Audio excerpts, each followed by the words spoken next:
जय श्री कृष्णा। राधे राधे। मुश्किलें केवल बेहतरीन लोगों के हिस्से में आती हैं, क्योंकि वही लोग उसे बेहतरीन तरीके से अंजाम देने की ताकत रखते हैं। जैसे एक व्यापारी का पुत्र था जो सफल नहीं हुआ। उसे अपने व्यवसाय में घाटा हुआ और उसका सारा पैसा डूब गया। उसने सफलता पाने के लिए देश के दूसरे हिस्से की यात्रा करने के बारे में सोचा। उसे अपने पूर्वजों से बहुत कीमती लोहे का तराजू विरासत में मिला था। जाते समय उसने अपनी यात्रा के लिए पैसे के बदले लोहे के तराजू पास के एक व्यापारी के पास गिरवी रख दिए।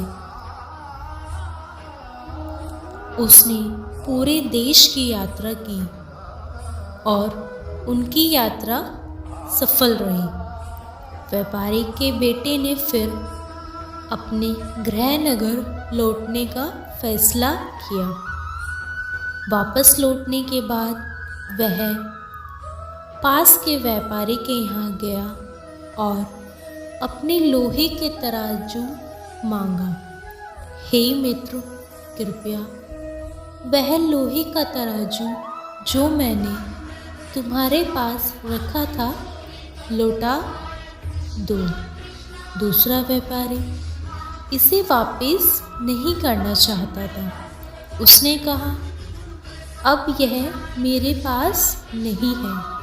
हमें चूहों से समस्या है। चूहे सब कुछ खा रहे हैं।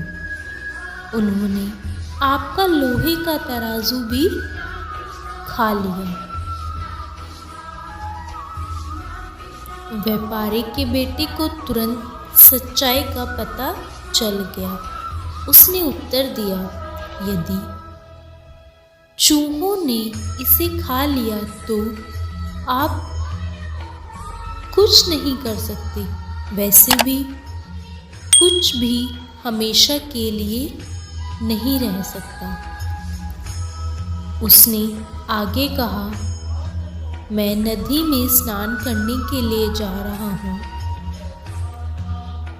कृपया अपने लड़के से मेरा सामान उठाने में मेरी मदद करने के लिए कहें, और जब मैं नहाऊं तो उनकी देखभाल करें। दूसरे व्यापारी ने सहमति व्यक्त की और अपने बेटे को बुलाया। बेटा, यह तुम्हारा चाचा है।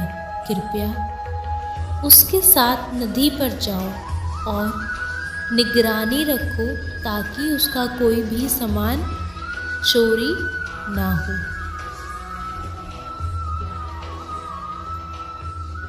व्यापारी का बेटा और लड़का नदी पर गए। उसके स्नान करने के बाद व्यापारी का बेटा लड़के को पास की एक गुफा में ले गया। उसने लड़के को गुफा के अंदर रखा और गुफा का प्रवेश द्वार पर एक बड़ी चट्टान से बंद कर दिया। फिर वह दूसरे व्यापारी के यहाँ लौट आया। जब दूसरे व्यापारी ने अपने मित्र को अकेला लौटता देखा तो पूछा, मेरा लड़का कहाँ है? अकेले क्यों आए हो? व्यापारी का बेटे ने उत्तर दिया, मुझे आप पर दया आती है। जब मैं स्नान कर रहा था तो आपका लड़का किनारे पे खड़ा था।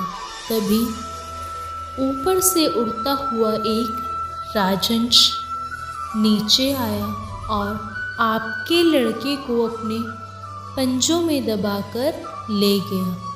मैं कुछ नहीं कर सका। यह सुनकर दूसरा व्यापारी क्रोधित हो गया। उसने कहा, तुम झूठे हो। एक राजहंस कभी भी अपने जैसा बड़ा लड़के को अपने पंजों में नहीं उठा सकता। मैं गांव के बुजुर्गों से तुम्हारी शिकायत करूंगा। तुरंत ही दूसरा व्यापारी के बेटे को खींचकर पास के गांव के एक बुजुर्ग के पास ले गया और शिकायत करने लगा। दूसरे व्यापारी ने कहा, वह एक बदनाम आदमी है जिसने मेरे बेटे का अपहरण कर लिया है। गांव के बुजुर्गों ने निर्देश दिया, आप ऐसा कैसे कर सकते हैं? उसके बेटे को तुरंत लौटा दो। लेकिन व्यापारी का बेटा टस से मस नहीं हुआ। उसने कहा, मैं कुछ नहीं कर सकता। एक राजहंस नदी के किनारे से बहाकर आया और उसे अपने पंजों में उठाकर ले गया। यह सुनकर गांव के बुजुर्ग को गुस्सा आ गया। वह चिल्लाया कि एक राजहंस एक बच्चे को कैसे ले जा सकता है?